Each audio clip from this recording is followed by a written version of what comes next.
Denis Villeneuve is quickly establishing a reputation as a new blockbuster auteur.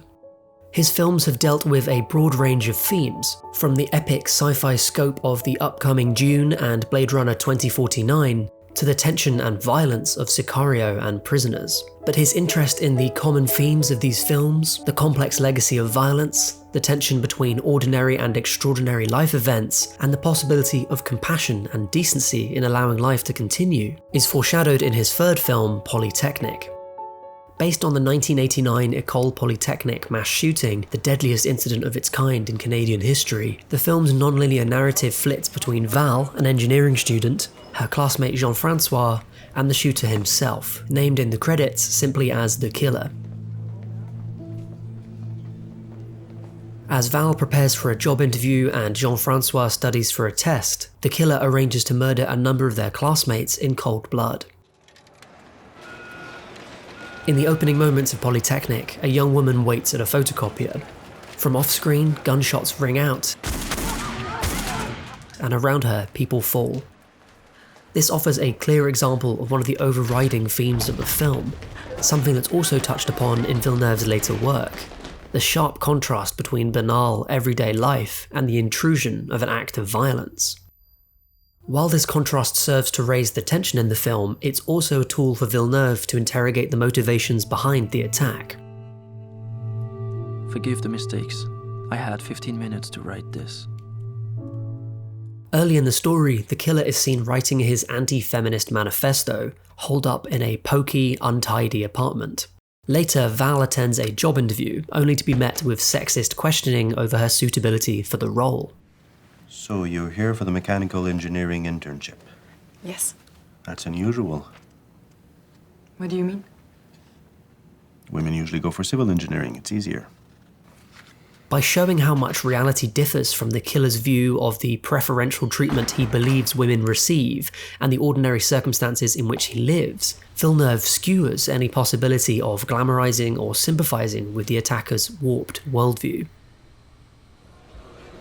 This additional focus on the lives of survivors also makes Polytechnique a more compassionate, humane film. Although the characters are fictional and elements of the attack have been changed, Villeneuve and screenwriter Jacques David imbue their characters with a full life defined by more than one act of violence. This compassion is reflected in a number of aesthetic devices throughout the film.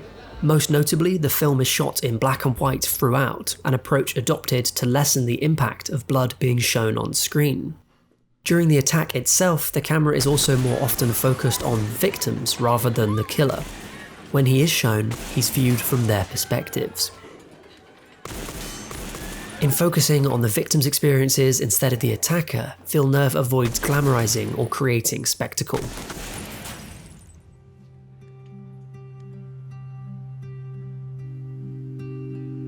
After the shooting, life is turned upside down for the characters, memorably depicted in the film with a literal turning of the camera.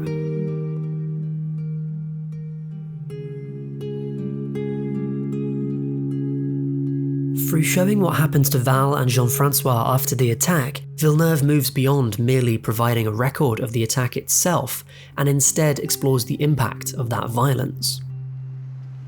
Perhaps the most moving way this is shown is through the fractured structure of the film itself. Beginning in the lead up to the attack, the film veers off to follow Jean-Francois once the shooting begins. He's separated from Val and their friend Stephanie and tries to raise the alarm. Some guy just took all the girls hostage. You have to call the police. Some guy just took all the girls hostage on the second floor. Call the police, hurry! Are you kidding? Hurry up!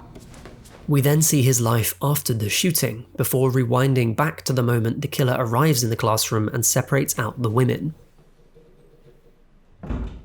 The effect of this narrative disruption is that the killer's actions are first shown simply as violence without his purported ideology behind them. As a result, when he finally offers his explanation, we know how hollow his words are.